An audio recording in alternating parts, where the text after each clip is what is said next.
to Hence the Future podcast. I'm Mattimore Cronin, I'm Justin Clark. and today we're discussing the future of policing. That means we'll get into the underlying causes of police brutality, racial profiling, and qualified immunity in the American justice system. We'll also explore the difficult situations faced by police officers, as well as some realistic solutions for how to save lives, stop crimes, and end unnecessary violence against Black Americans. And for context, if listeners are listening to this 10 years from now or 100 years from now, America is currently reeling from the aftermath of George Floyd's murder at the hands of Minneapolis police. George Floyd was suspected of using a counterfeit $20 bill to buy cigarettes, and the police came and had their knee on his neck for almost 9 minutes. Even as he was not being aggressive, he was begging for his life, and he did die of asphyxiation. So the outrage from that murder, as well as some other recent murders, including Breonna Taylor and Ahmaud Arbery, have led to protests in all 50 states and also in countries around the world, with millions of people participating for more than 2 weeks now. So this is pretty monumental movement, and we haven't tallied the full numbers of how this is going to compare to March for Our Lives or the women's movement, but this is one of the biggest movements in modern history. And so we're going to get into all of that and paint a picture for the future. But first, Justin, I just like to get a sense from you of how has everything been in Tennessee, and what's the energy like? What's everything like over there? So depends on where you are. So in Nashville, for example, there are a ton of protests, just like in every major city. And I think for the most part, it's been relatively nonviolent. There's been some looting and some anarchy, but not that much, even in the big cities. In Chattanooga, it's been relatively tame as well. I think the most damage that was done is somebody tried to start a fire at the courthouse and shot fireworks into a crowd or something. But for the most part, no one's been hurt or anything. So Hmm. pretty tame relative to what I expect it's been in LA. Yeah, well, things get so sensationalized on social media that I've had some cousins thinking that it's just like lawless over here, and there have definitely been some intense moments, but I think it's much more peaceful than the media makes it out to be. There was a protest just in Culver City where I live yesterday, and Maria and I walked through that for a while, just participating, and it felt very peaceful. Like it felt like everyone was trying to effectuate positive change, and so it has felt largely positive. Now, that's not to say that there haven't been some scary times and some, looting and rioting that definitely I don't think anyone should condone. And part of what was really shocking for people in Los Angeles is that you had all of these police monitoring the protests that were peaceful, and then in Santa Monica and Fairfax and Melrose, you had all of this looting going on, and it didn't seem like the police were responding nearly as quickly as they should have. So they had lots of presence by the protests, but hardly any presence where the actual looting was going on. So it's a really complex situation because you can't really paint any of these groups with broad brushes. It's Right. like the people who are really protesting for Black Lives Matter are not necessarily the same people who are looting, and Yeah. but there may be some overlap. It's similar to how there are not all cops are bad. Like I don't think that slogan of ACAB, like all cops are bad or all cops are bastards. I think that's so the wrong approach, because painting any group with a broad brush like that is not the right way to go. But likewise, we shouldn't paint protesters all with the broad brush of they don't care about, the businesses that they're looting. And so, Yeah. it's a very complex situation, and I want to get into that. And I think for this episode, it's really important that we focus on the system and how we can improve the system rather than, getting into like who's right, who's wrong, what are the different um, Mhm. players involved, because when you make it easy for people to be a good person and do the right thing, when you have the proper incentives in place, Hmm. then that's a totally different world than one where all the incentives are in place for you to do the wrong thing.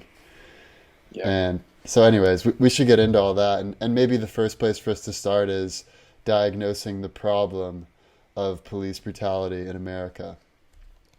Yeah. So I think this is pretty multifaceted, but there's been one particular set of data and one particular thing about the system that stuck out to me, and that's the training required to even become a police officer in the first place. So in the United States, in a lot of states, it's different between agencies, but most enforcement agencies require about 20 to 25 weeks of training. That's less than it takes to become a barber in a lot of states. And all that's required is a GED and going through the process. And I think ultimately what this does is it selects for a certain type of Hmm. person, maybe a little bit less educated, didn't necessarily know what they wanted to do, and just said, oh, well, this might be an easier thing. And that's not all, that's not the case for every single police officer, but it selects for that type of person more so than a person that's like, I really want to do well for society. Whereas other countries require 2 to 3 years, for example, or a bachelor's degree to get to go into law enforcement. So that's the first thing that stuck out to me. Yeah, definitely. And I mean, Sweden, I've heard, has like a 3-year process of training, and it includes all of these psych evaluations, and Mm-hmm. you have to go through. It's not only the training of how to deal with people in combat situations, but there's a lot of training in sort of like the social worker side too. Like, how do you deal with people who have, mental challenges, or they're drug addicts, and those are really tricky situations. And actually, the majority of situations where police use force are with addicts or with the mentally handicapped. So Mm-hmm. I think you're right that a lot of training could help with police officers, and I also think you're right that there's a little bit of a selection bias, because just sort of the ethos of the American police officer is like a rough and tumble warrior hero, and Uh-huh. a lot of the training is warrior style training. And interestingly, Minneapolis tried to change their training so it wasn't so like warrior style with like shooting drills, and basically like Yeah. football, like Hell Week is kind of like how Hmm. their training is. um, Okay. but the union actually pushed against that, so they still allowed for the warrior style training in Minneapolis. Yeah. And you have to think about what that does just mentally to the police officers going through this. Like they're probably preparing mentally for this insane thing that they're going to be doing. And like, this is war, like always. It just like primes them to kind of think that way. And that ties right into the militarization of the police. So if you think about, like, imagine you're a police officer and you're on like the front line with all these protesters yelling at you, and now you also have like full on like riot gear. You're not looking people eye to eye. You've got a face shield on, you've got a mask, you've got this heavy bulky body armor, you've got these armored trucks, these like major guns. That puts you in a different mindset than if you're, the Norman Rockwell painting of like the cop with the gun on his holster, hanging out Mhm. with like the little kid. It's like a totally Yeah. different feeling. I mean, anyone who's put on a business suit, you instantly feel more like capable and refined just because you're wearing a business suit. And it's kind of the same Yeah. whatever like outfit you have. So, and Mhm. there's really no need to militarize the police to the degree that we have.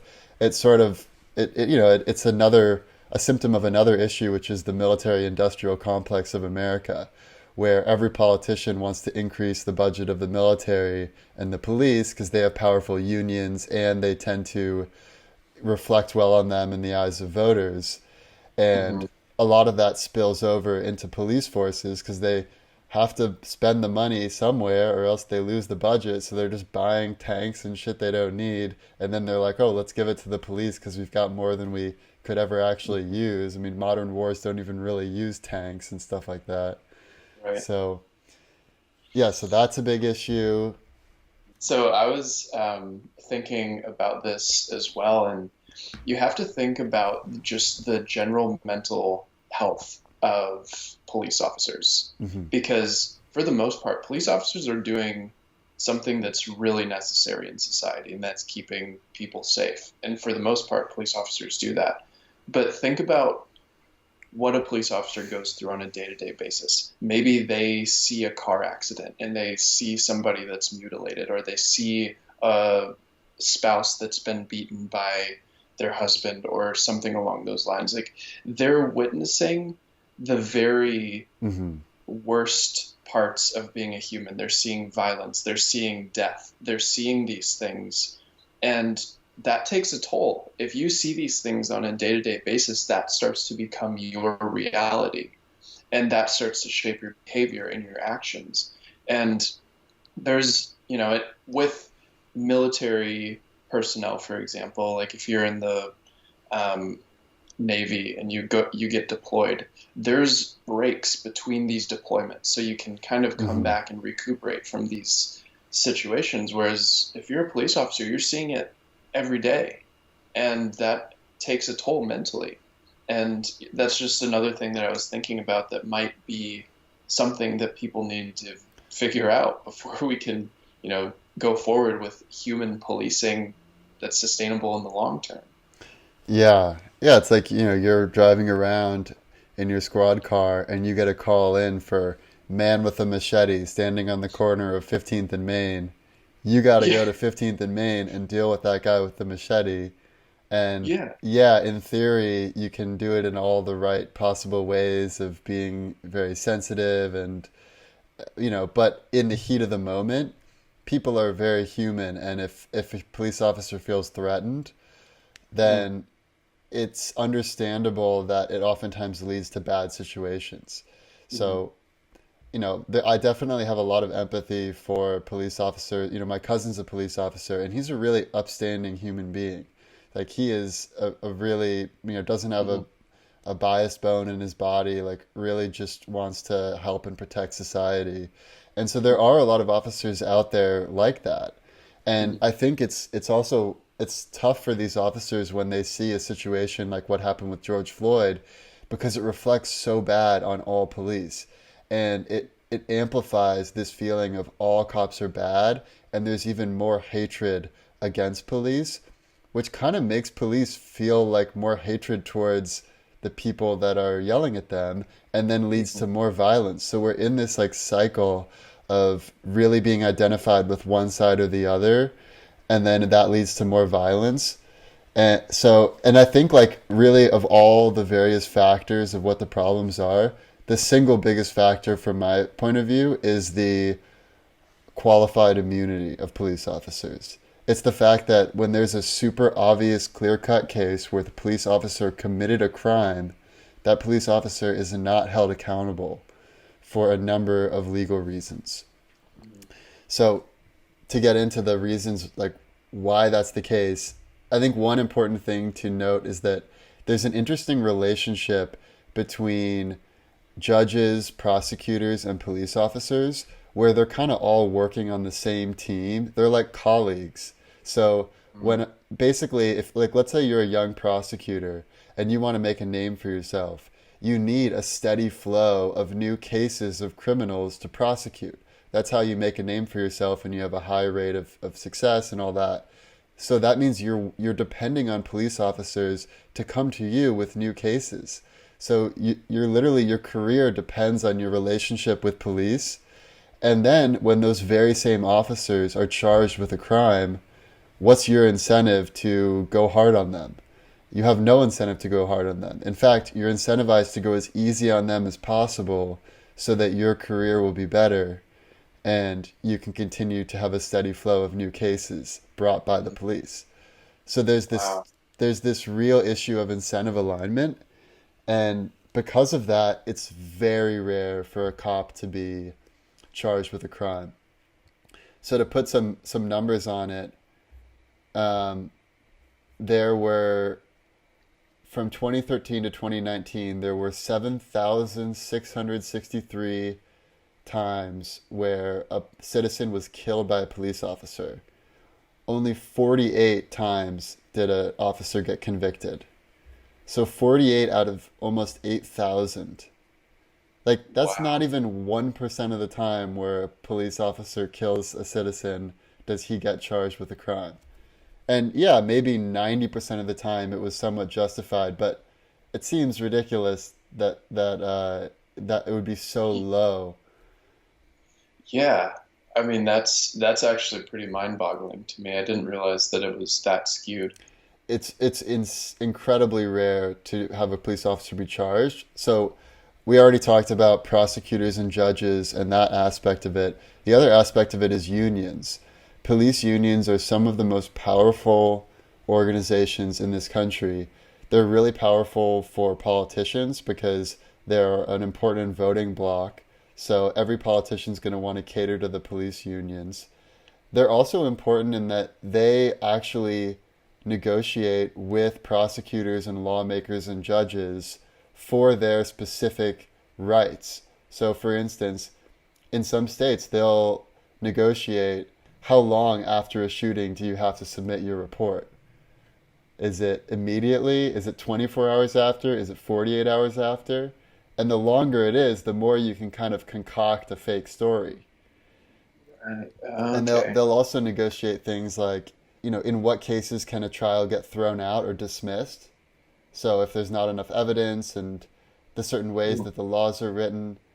So it Yeah. really is just totally different from like a civilian getting tried in court. Yeah. Wow. And I actually saw something else that might add to this preferential treatment that you're talking about is there's mugshots of a couple of police officers that used deadly force during the protests, and they were cleanly showered in suits and ties in their mugshots, so they had time to go home, get ready, and prepare. Yeah, And that plays a huge role, just the perception, even if it's a jury or a judge that doesn't know the police officer, it still helps out and yeah, gives these officers, a better chance at getting through unscathed. yeah. It's like two different tracks of the justice Mhm. system. Mhm. The other thing I would say that's a big factor that people have brought up is that there is a history of racist policing, Yeah. and it goes all the way back to the early days of America, right after the Emancipation Proclamation, when all Black Americans were granted freedom. There were a lot of local and state governments that immediately set up laws and police forces to try to limit the freedoms of Black Americans. And one thing that's important to know about America's policing system is that it's hyper local. It's not organized largely at like a state or a federal level. It's thousands and thousands of local police departments that are elected by local voters, local officials manage over them.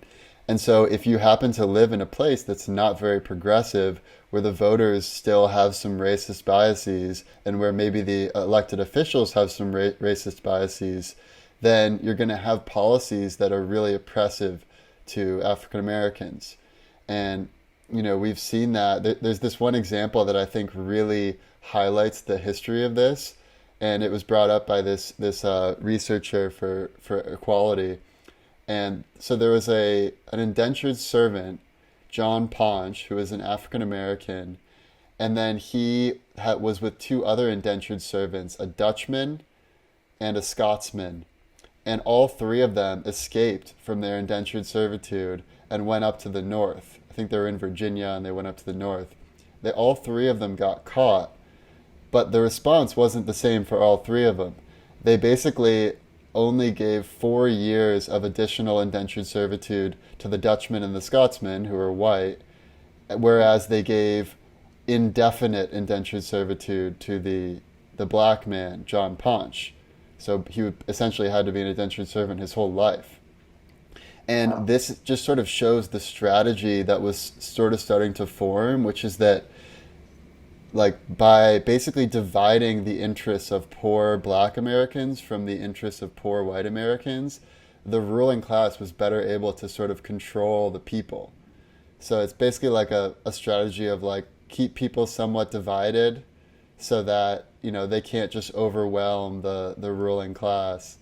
And, I think there is some element of that where even now it's like if all the poor white Trump supporters realized that they were on the same side as the poor, black and Hispanic communities, Mhm. then it would be very easy to pass legislation like universal basic income, like Medicare for all, like, Mhm. college for all. But because they're divided and you have all of these, like, low income whites who have been basically trained oftentimes by the media and culture and all these other aspects to be suspicious of minorities and immigrants. And we see it so much coming from the Trump administration that there's this now divide. So it's really hard for everyone who's in the like 90% of Americans to come together and vote for major progressive legislature like universal basic income and Medicare for all. So I think that's like it's something that doesn't get talked about a lot, but Mhm. it in my mind that is the single biggest way that we could solve the issue of policing and race inequality in America is by passing legislation that allows for a basically like a better starting point for everyone so Yeah. that because if you grow up in one of these underprivileged communities, oftentimes you can either have basically no good way of making money or you like sell drugs or try to steal stuff, and it's hard to get out of that cycle of poverty. But if everyone can depend on a certain amount of money per month and they know they have some medical care and they know they can at least go to a state college for free and not get into major debt, that will just create a better situation for all Americans. Mhm. So I think that's like, in my mind, like that would be the single greatest thing we could do to improve equality is pass legislation like that. But people will Yeah. have to realize they're all on the same side for that to happen, which is the challenge. It is the challenge. And I think this movement that's happening right now is opening the conversation. It's getting people to realize that this isn't just it didn't start with George Floyd. It Hmm. started hundreds of years ago. Like this, and like you said, this starts from the very fundamental parts of our laws that lead to these sort of emergent properties of the system. These incentives just create this sort of behavior that lead to certain groups of people being oppressed for a very long period of time. And naturally, there's a lot of anger that's built up over this time period. So Hmm. we're just kind of seeing the results of it, and maybe now with it being in the public eye, people are going to have conversations with each other, and maybe we can start to see eye to eye a little bit more. Or maybe it's dividing everyone a little bit more. Right. I'm curious what your thoughts are. Like, are people having conversations from either side now, or is this an even bigger echo chamber? Like, are we just Yeah. gonna have, yeah, So this is something that concerns me because a lot of the language used on the side of the protesters is divisive language, even though it comes from the right place, and I very much believe in the cause. I mhm, worry about the language that's being used. And specifically, things like abolish the police or defund the or police? Yeah. defund the police. So they sound really extreme. And I actually want to talk about why defund the police isn't as radical as it sounds, but why it still stokes potentially too much divisiveness, even if it is somewhat of a Yes. reasonable approach. So to be clear, defund the police does not mean abolish the police. It doesn't mean get rid of all police officers tomorrow. What it means is lessen the funding that police officers get and reallocate that funding to social workers and people that know how to deal with tricky situations in a peaceful way. Mhm. So Education. Yeah. exactly. So here, just to put some numbers on why this is such a big issue, in Minneapolis, in December of 2019, they increased the police budget by $10 million dollars a year to $193 million dollars for the police force. Now compare that to they only spent $250,000 for helping at-risk youth. They only spent $400,000 for crime prevention. So when you look at, and then, in LA, more than half of the budget of the entire city of LA goes to the police force. So that's pretty incredible, like just the amount of spending that's going to the police. And let's be clear, there are certain situations that you need a police officer for. If someone comes into your house in the middle of the night and you're locked in your bedroom, terrified, while they steal stuff and threaten the life of you and your family, you need the police for those situations. Hmm. But you don't need the police for many situations that they're currently being used for. It's like if you all you have is a hammer, then every problem becomes a nail. So if all you have is this well-funded warrior style macho police force, then every time they encounter some depressed, anguished drug addict or a domestic dispute that's really emotional or a mentally handicapped person who doesn't really know where he is and isn't good at responding to commands, then you're going to have a situation that leads to violence, whereas that is totally the wrong approach. So I actually am in support of defunding the police partially. I don't think we should defund them entirely, but I think it's like reallocating or re-optimizing the budget would be like a more positive word, but it's obviously not as like viral as like defunding. Right. Yeah, and it's caused a lot of that's causing a lot of divisiveness when the Minneapolis mayor was basically Oh he yeah. walked out and was being yelled at by But in protesters. that situation, the protesters basically said what they meant was abolish the police. Like they said, we Right. don't want no more police. So, Yeah, they were using defund the police, but it was more along the lines of abolish the police. And right. so we're creating this situation where some like this mayor who is very progressive for the most part is out there being yelled at by protesters saying, "Will you like basically tell us that you're going to abolish the police because we don't want them anymore?"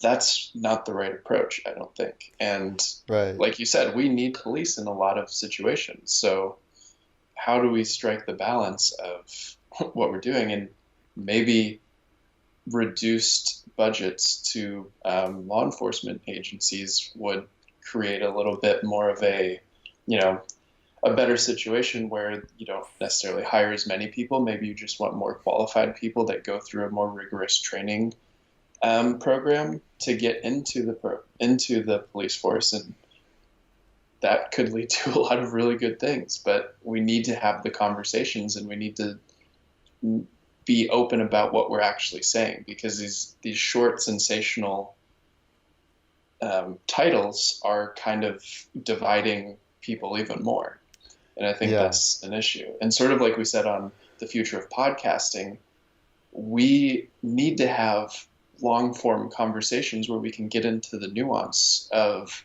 pretty heated discussions. Yelling at people or just shutting people down is not the right way to do this. Like, we need to have open, long form conversations about this. Yeah, definitely. I am worried that it seems like there's, on the left, there's this feeling that every police officer is evil.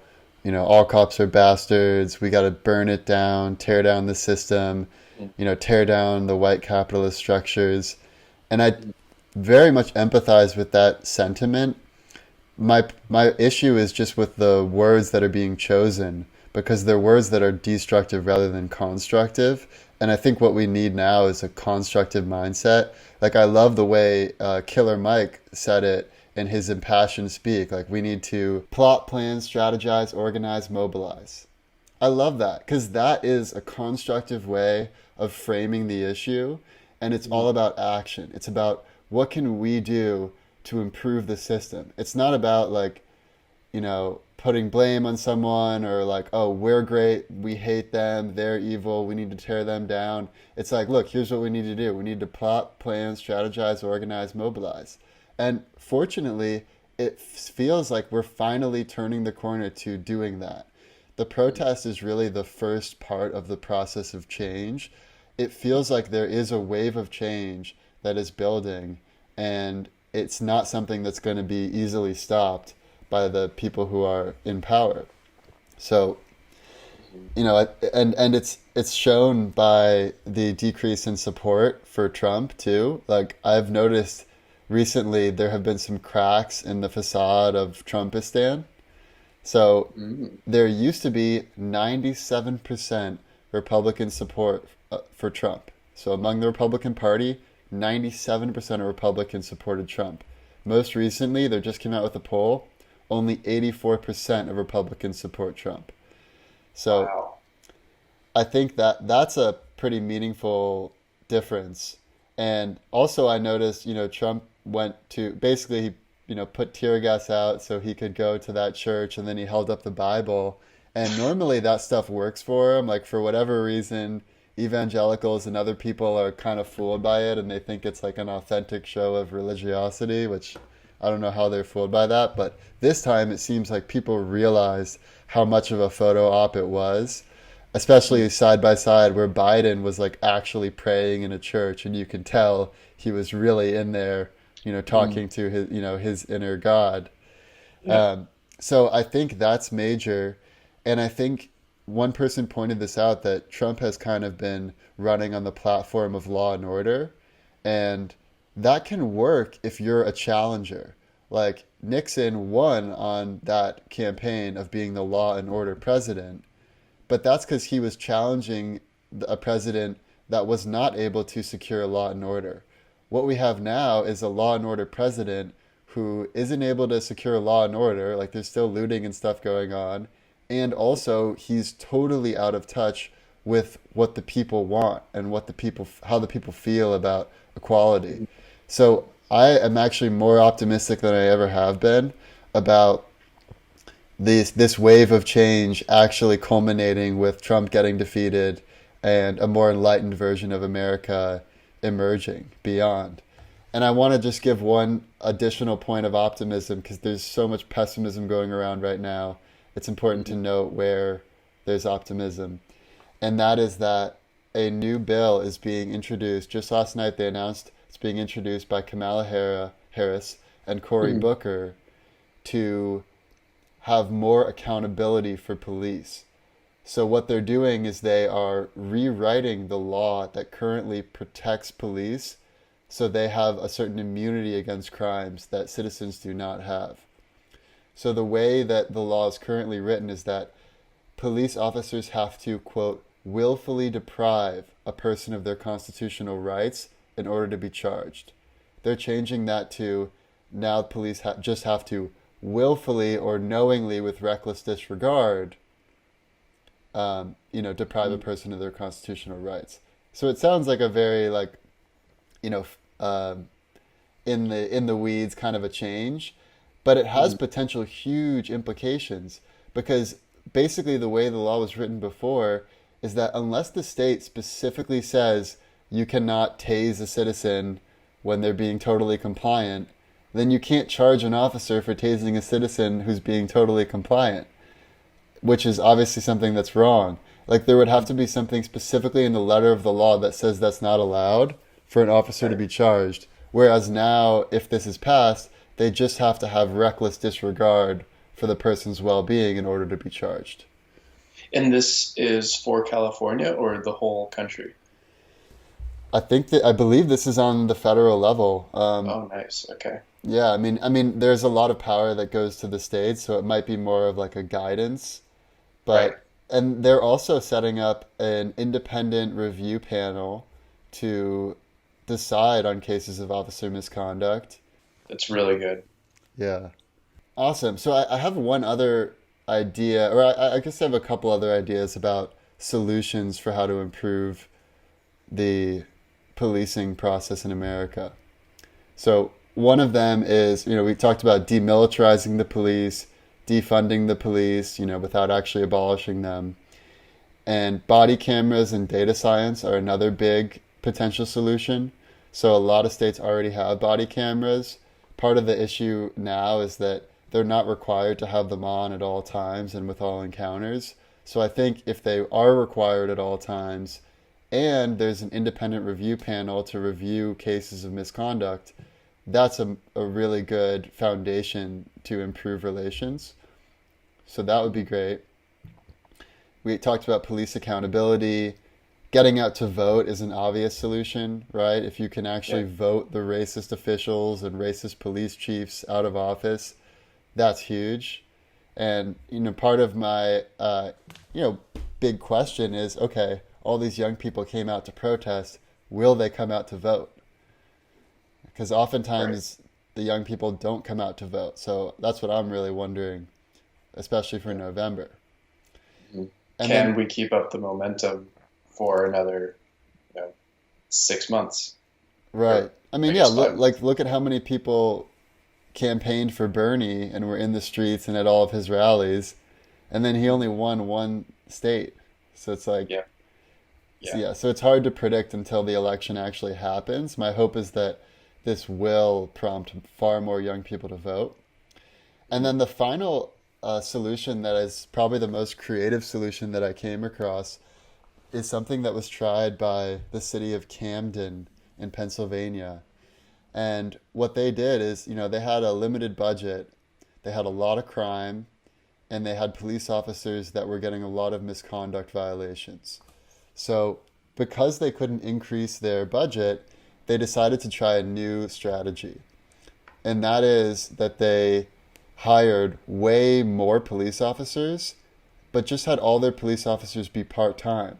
So, what that allowed is that they allowed local citizen police officers to be embedded within these local communities. And then, anytime there's a crime near those local police officers, the closest ones would just go and deal with the issue.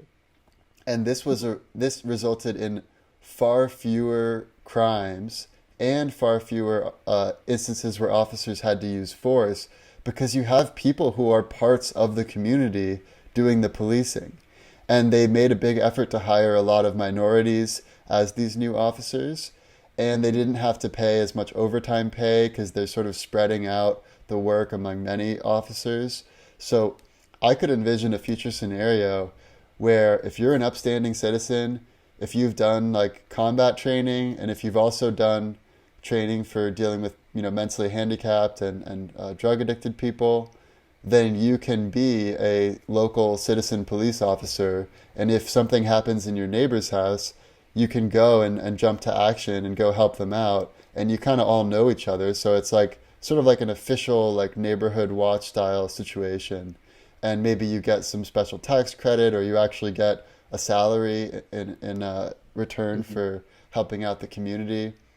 Yeah. So, and maybe some community members are, they specialize in mental health, and other ones specialize with domestic disputes. And so you can imagine this type of situation where it's not like, all we have is a hammer, so every problem becomes a nail, and you've got like a small number of overworked, stressed out police officers, many of whom have drinking problems and, have seen some of the most horrific things. Rather than that, you sort of spread out the onus across the population and within the local communities. Yeah. I think that's really good. Well, do you have anything else you want to discuss before getting into the scenarios?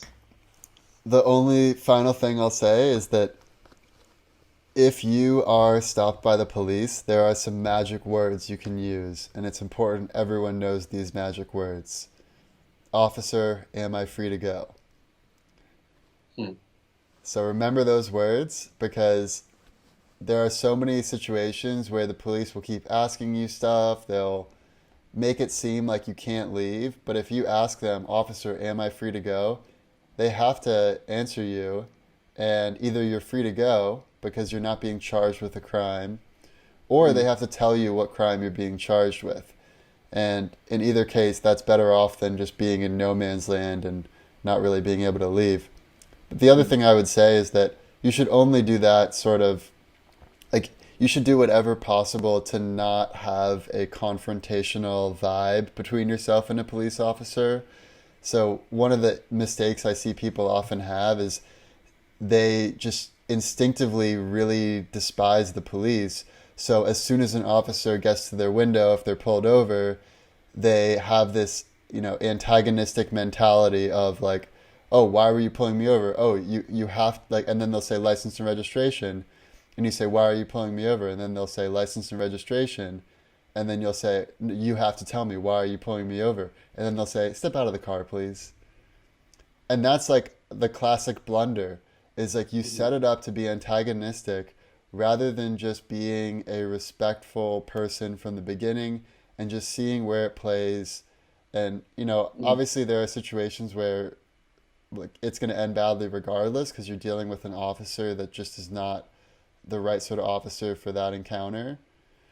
Or just not a right person Not the right person be a to be a police police officer. Yeah, so I'm not. So this isn't going to work in all cases, but by and large, if you're respectful, you call them officer. You just answer with yes or no questions, and then if it gets to a certain point where you feel uncomfortable and you'd prefer to leave and you really haven't done anything wrong, just use those magic words. Officer, am I free to go? Yeah, I mean that hopefully helps in a lot of situations, and hopefully after a lot of these new laws are passed, then that has the same effect for every person in the population. Because I think Right. the issue is these you can't say the same thing as a white dude in a relatively nice car or versus, you can't say the same thing as a black person in sort of a rundown car and expect the same results. So like, Right. You can't expect the same results, but uh, there are best practices no matter right, who you are. Like keeping exactly. your hands on the steering wheel is another one, so they know Yeah. you're not reaching for a weapon. hmm What do you think? Do you want to get into the scenarios? Let's do it.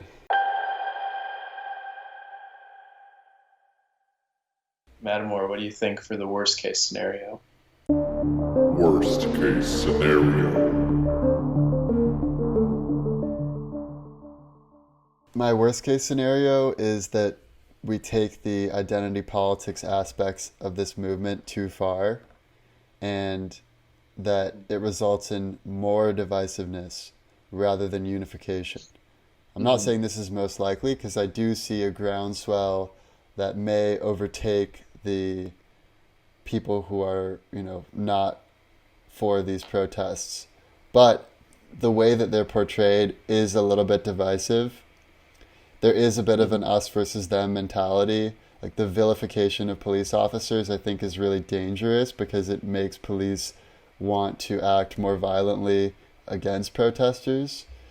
And likewise, the vilification of black people by police is also horrible.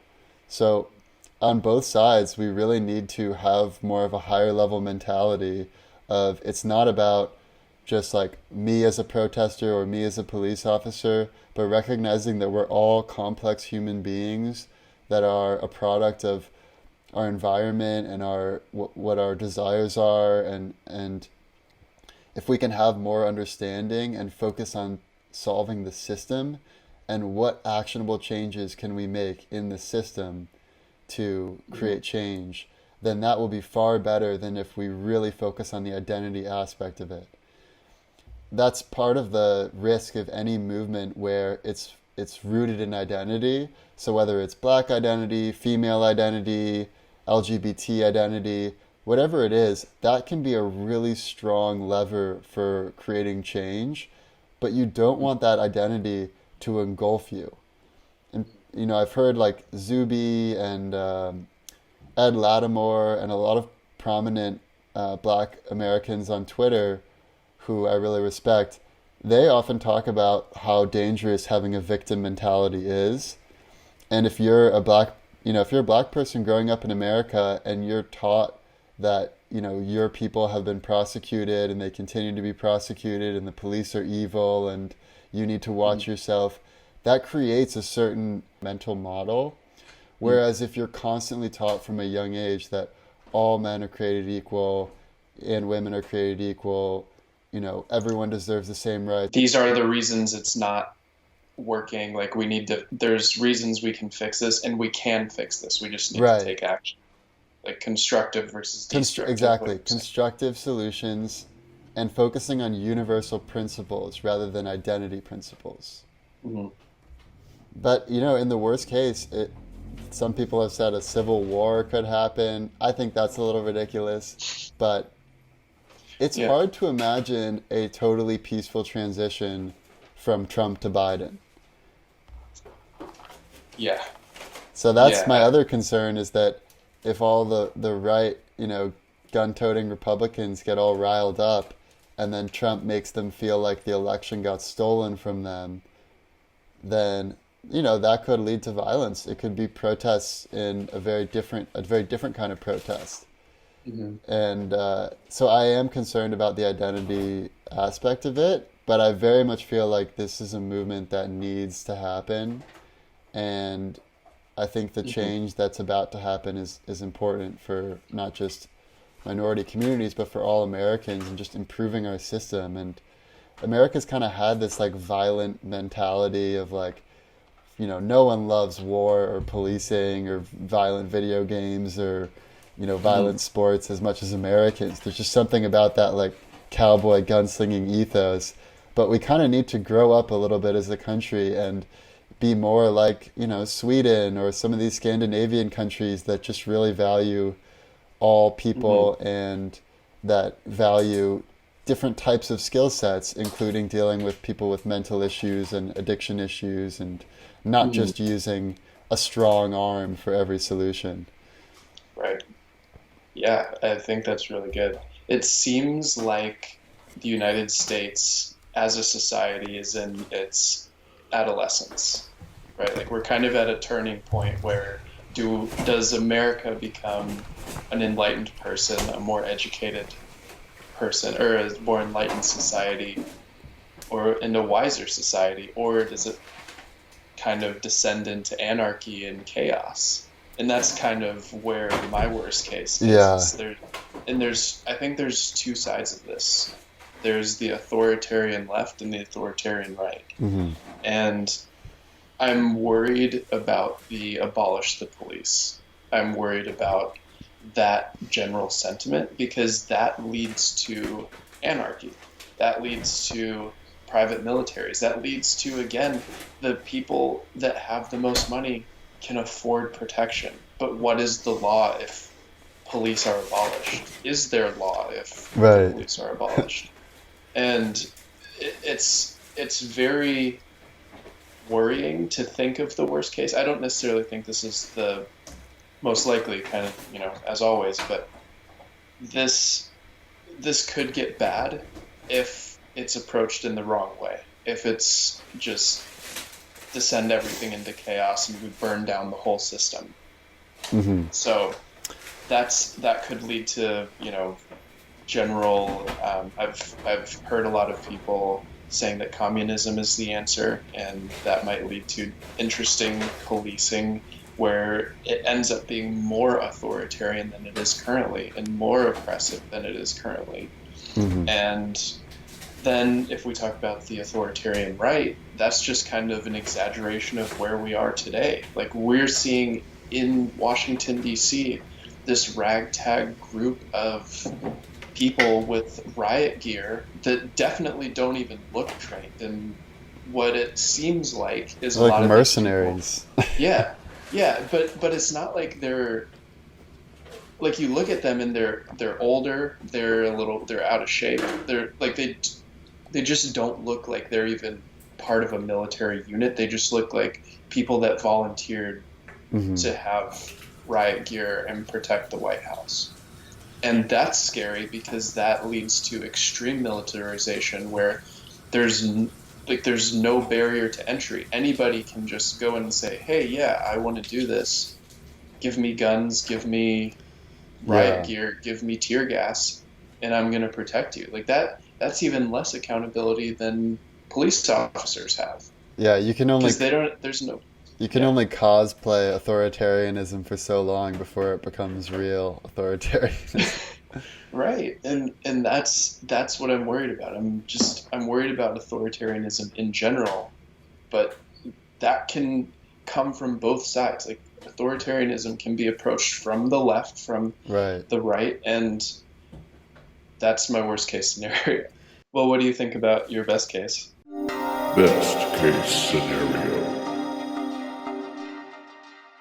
My best case scenario is that there is this groundswell that's already been building, largely led by young people, progressive people, and that it's already starting to effectuate real change.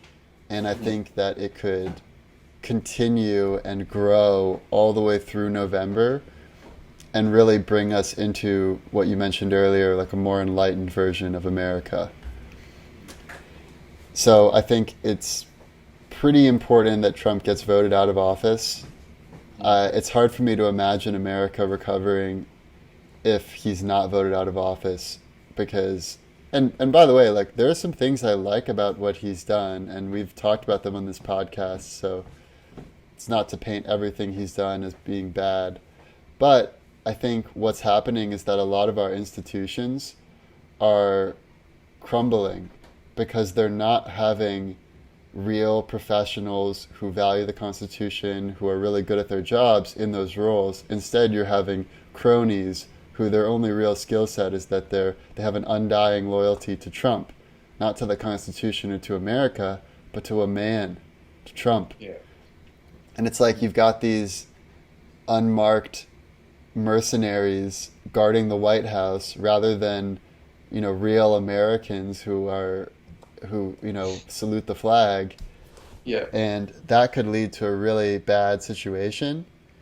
So I think, the best case scenario is that we avoid that future scenario and we set the stage for real progress. And frankly, I don't think America will have a good future outcome unless there is some form of universal basic income and some form of Medicare for all. So much of the social unrest right now, obviously the main part of it is the not being okay with racism and the outrage at the death of George Floyd, but a big part of it's also socioeconomic. The fact that there's not as much of a positive future that many of these people can look forward to because the way the system is set up is that it's you have to, in order to go to college, unless you're wealthy, you have to go into debt, and the credit card companies prey on you, and the federal government is just buying all of these, inflating the asset prices, which only help out the wealthy. So since the coronavirus started, there's been an even more massive wealth transfer from the working class to the people who own assets. So unless we set the ground where everyone can depend on a certain amount of payment per month, then it's hard for these, it's hard for people to just make it in today's economy, especially given the wave of automation and all the other stuff we talk about. It's like a lot of the jobs that were lost. Yeah, we had like 5 million jobs gained this last week, after the biggest loss of jobs in modern American history the previous week. So yeah, it's a small win, but overall, most of those jobs are not going to come back. Like, they're just not. So Yeah. I think we need universal basic income. We need Medicare for all. We need to invest in education. And unless we do those things, it's going to be a bad scenario for America. But in my best case scenario, this groundswell of support not only makes changes in the criminal justice system so that Black Americans are treated equally by police and by the justice system, it also votes Trump out of office and sets the stage for UBI, Medicare for all, and college for all. Yeah. And then, yeah, I like that a lot. So my best case is fairly similar. Mine is just that these protests and this movement finally makes a change. after so long of, the community, the Black community, trying to make their voices heard. Um, and it leads to a good situation where there is police reform, not abolition of police, but actually just reforming policy, maybe reducing the funding and demilitarizing the police force. And I think part of it is just increasing the training requirements, increasing the chance that a person that wants to be a police officer is actually a highly educated, a highly motivated person to just make society better.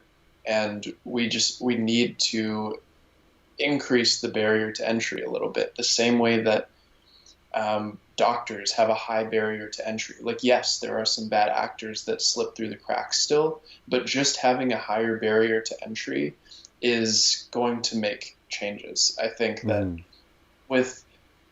generally, I think bad actors are lazy in the way that they think. I think that it's lazy to think in a racist way. It's lazy to have such a closed-minded view.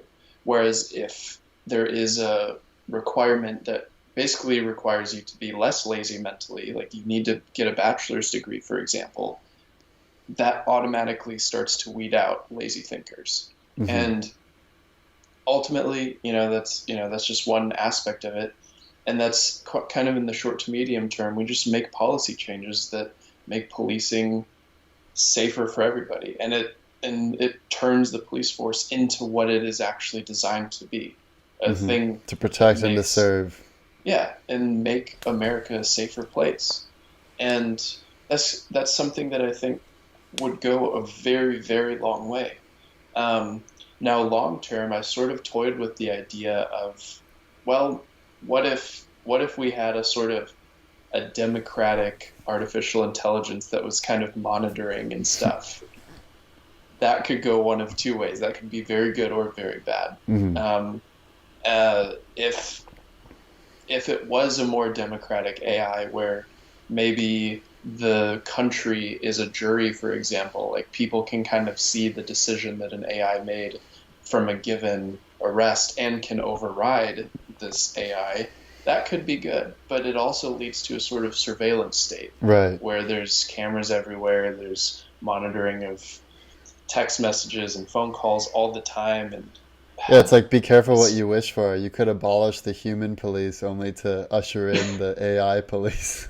Yeah, and it could be the case that an AI police is much better because you can, if designed well, you can totally get rid of bias in police. You can also get rid of the long-term mental health consequences of seeing people die, of seeing, even if it's not shooting and violence, but just seeing somebody that died in a car crash, like that takes a toll on people.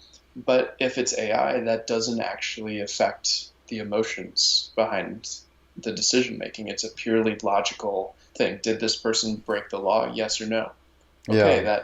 that's plus as facial recognition gets better, it seems pretty impossible to get away with a crime in the future. I mean, already the people who looted in Santa Monica and Fairfax and all over the country, most of them are going to get caught. It might take them a few weeks or a few months for them to go through all the data, but it's almost impossible to not get caught on camera. And we talked in the future of facial recognition about how Clearview AI now basically has a searchable image database where you just upload a shot of someone's face who was looting or whatever. You can find that person immediately. So there is way less of a need for police if we do the tech part right. But that's the big question. Can we do the tech part right? Can we do it in a way that's unbiased and in a way that we feel safe and it's not dystopic? Yeah. And maybe it's not actually AI-driven policing. Maybe it's AI-assisted policing, where, like you said, we can use these facial recognition technologies to find some criminal faster. And also, how about we get rid of traffic police or the police officers that will pull you over for going 5 over the speed limit? That seems like an unnecessary salary that it has to be paid out by certain counties or cities. I'm not saying, that's me kind of saying abolish the traffic police, but not really. I don't mean to abolish all of the traffic police, but I think there's a vast majority of things that police spend. Yeah, well, like drugs, for instance, legalize all drugs tomorrow, and we would need like a third of the police force that we currently have. Yeah. Yeah, and there besides just the criminal aspect of legalizing, it's like generally better for society and will reduce crime rates because of it getting rid of the black markets in a lot of cases. It Hmm. it's just, that's one of the levers I think that could make huge change. Imagine how many non-violent drug offenders there are in prisons. I don't have the Yeah. number. I've seen the number before, but it's ridiculous how many are in prison for being non-violent drug offenders. Yeah, we talk So, about that in the future of prisons. mhm, yeah, yeah. So that's kind of my best case is we fix all the things, fix all Yeah. the stuff police wise. So, what do you think for the most likely? Most likely scenario.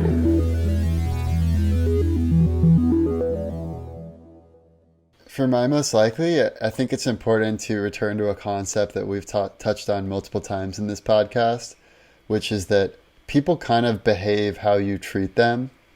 So if you treat cops as horrible, violent people, they're more likely to act that way.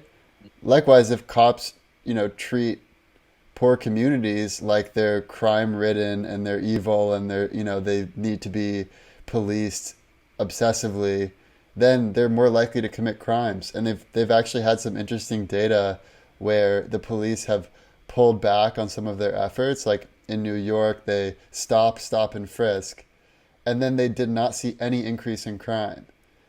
In another state, they like had less police going around, and then they saw a drop in crime.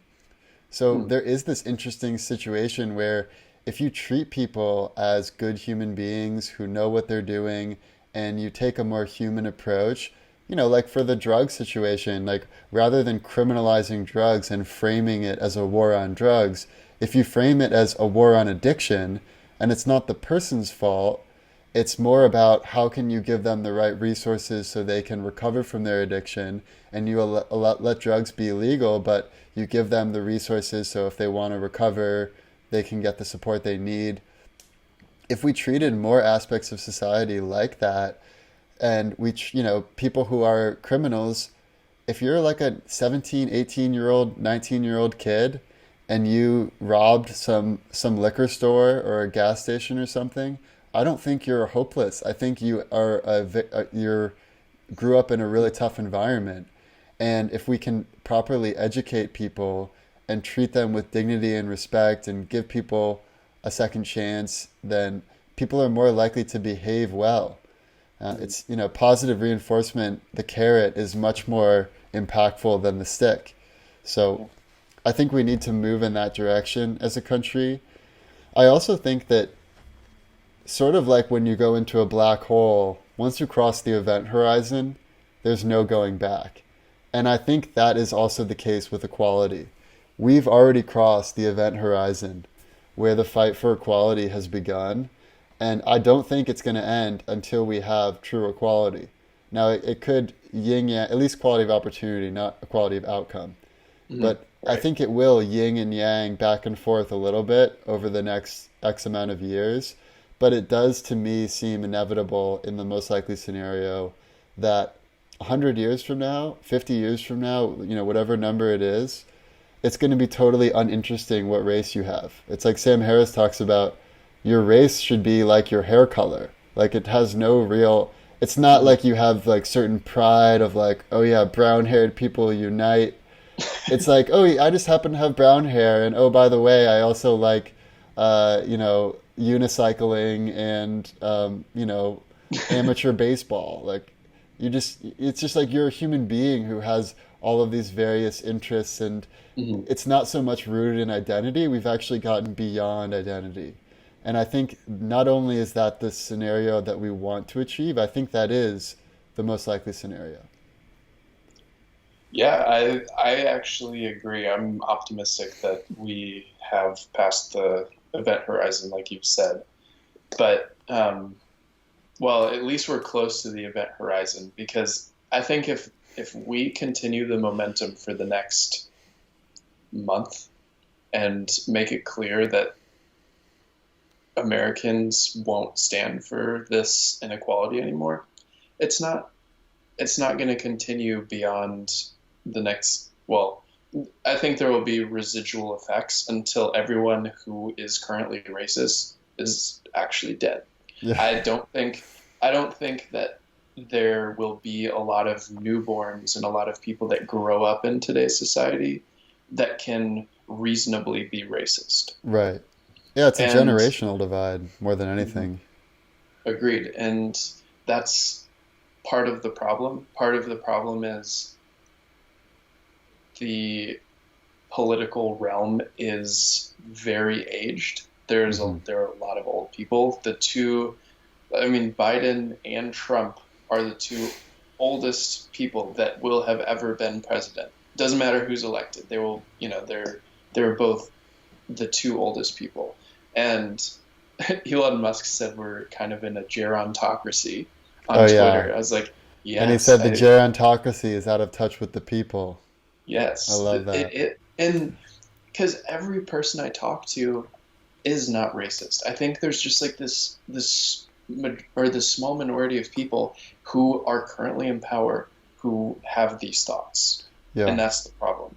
But these people are going Well, to it's die. also the conservatives are gripped in fear by what they see on Fox News and Mm, just shot after shot of the looting, and they're afraid for their lives. Their fear is being weaponized, yeah, and yeah. So, yeah, but I agree with you. It's like I can't think of any like young people who have like a that like outdated like racist sort of mentality. It just seems like it's going to go by the wayside because especially if you grow up in the digital internet era and you have access to all the world's information, mm, it's almost impossible to not realize that all people are the same at their fundamental nature. mm, Whereas I feel like to be racist, you really have to grow up in like a very specific environment where you're in a bubble and you don't really see what's happening outside of that bubble, and that bubble mm, starts to become just part of your mental model for the world. But when you yes, live in an open internet world, it's really hard to have that. But That's yep, that's part of why we go so hard against like China for having the bubble of information, because it right, leads to more feelings of identity and divisiveness. So as long yep, as we have an open internet, open conversation, I think we will get to real equality in yep. America. Yeah, I totally agree. And there's just one other aspect of my likely scenario that is maybe less rosy, and I think there is going to be a breakdown of society in some sense. And we're kind of going through that breakdown. 2020 is that breakdown. But I think it can go further. And I think there can be much more damage Hmm. that will be done. And I think there will be much more damage that's done before these positive changes are actually seen. Because the gerontocracy we were talking about, that is not going to go down without a fight. And that's what these protests are. And Hmm. that's why sometimes it escalates to violence because there is an oppressive nature to it and a violent nature to it.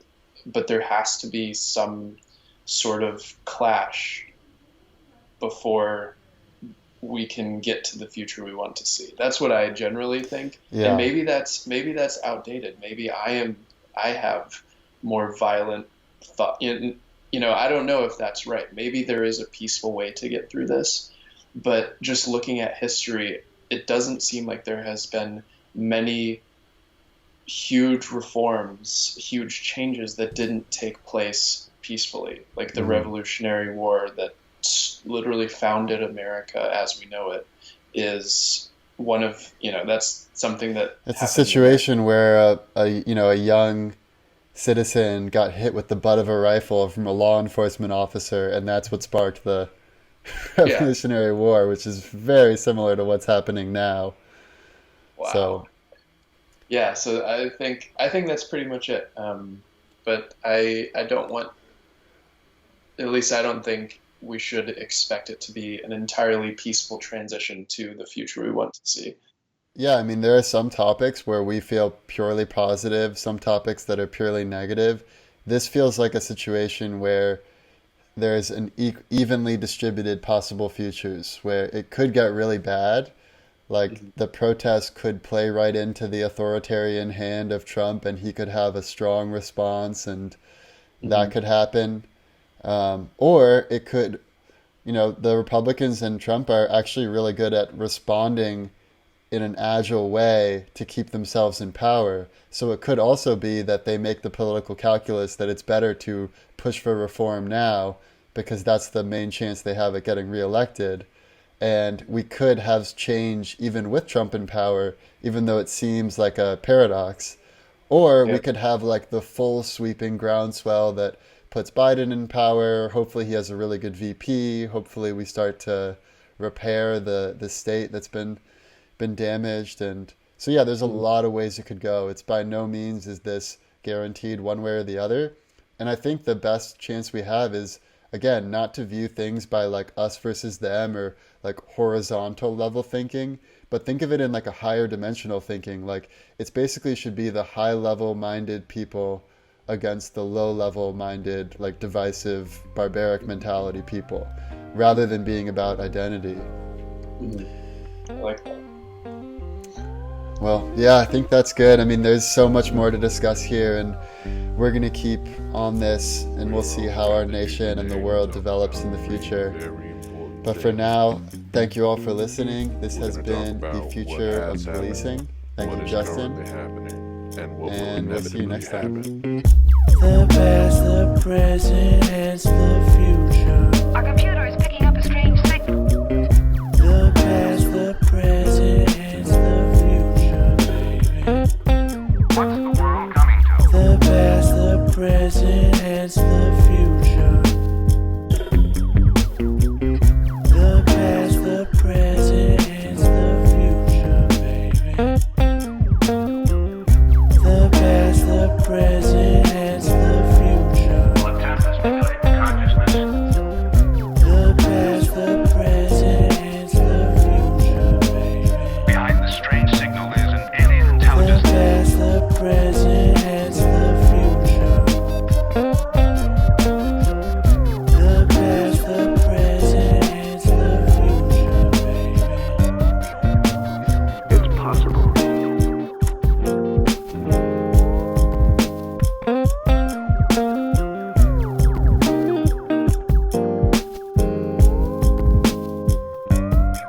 Future, future, future, future, future, future, future, future, future.